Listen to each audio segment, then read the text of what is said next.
সবুজবাগ থানার ৫ নং ওয়ার্ড যুবদলের কার্যালয় উদ্বোধন করা হয়েছে।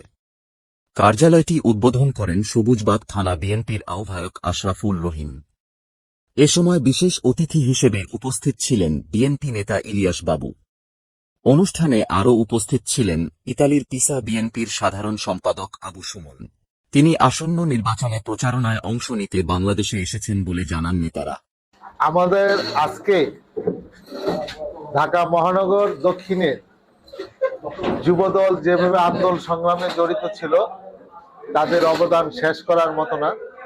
আজকে এই ৫ নম্বর ওয়ার্ডে যে যুবদল আছে তারা অত্যন্ত সুসংগঠিত, নিজেদেরকে বসার জন্য আজকে এখানে একটা অফিস নির্ধারণ করছে।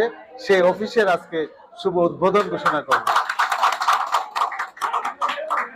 কার্যালয় উদ্বোধনের আগে ঢাকা ৯ আসনের এমপি পদপ্রার্থী হাবিবুর রশিদ হাবিবের পক্ষে রাজারবাগ উত্তর ও দক্ষিণ এলাকায় এক বিশাল মিছিল অনুষ্ঠিত হয়।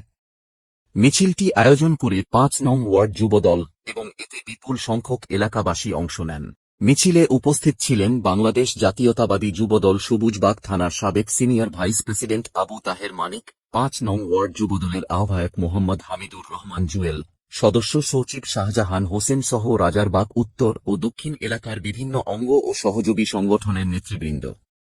মিছিল শেষে সংক্ষিপ্ত সমাবেশে নেতারা বলেন, হাবিবুর রশিদ হাবিব একজন সৎ, যোগ্য ও মানুষের জন্য নিবেদিত প্রাণ নেতা। তারা এলাকাবাসীর প্রতি আহ্বান জানিয়ে বলেন, আসন্ন নির্বাচনে সবাই যেন ধানের শীষ প্রতীকে ভোট দিয়ে তাকে বিজয়ী করেন। ৭১-এর যুদ্ধের পর থেকে আমরা এই সাবেক ৬ বর্তমান ৯ আসনে আমরা আমাদের এই অঞ্চলের কোনো প্রার্থী পাই নাই। আল্লাহর রহমতে আমরা এই অঞ্চলে মাটি ও মানুষের নেতা, ছাত্র নেতা হাবিবুর রশিদ হাবিব ভাইকে আল্লাহ আমাদেরকে দান করেছেন।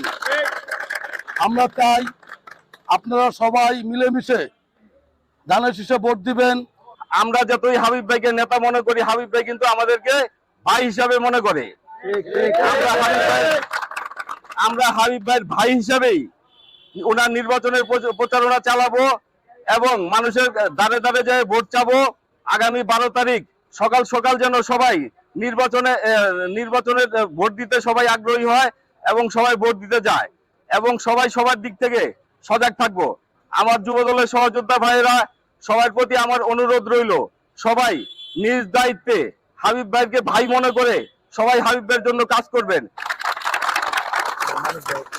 হাবিব ভাই দীর্ঘ প্রায় ৪০ বছর বয়সে মানুষের সেবা, কর্মীদের সেবা এবং ভালো বন্ধু এবং প্রতিবেশীদের সেবার মাধ্যমে আজকে এই নেতৃত্বে আসীন হয়েছেন।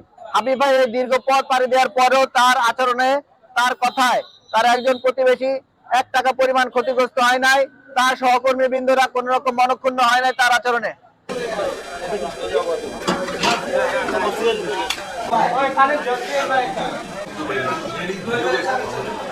Hello.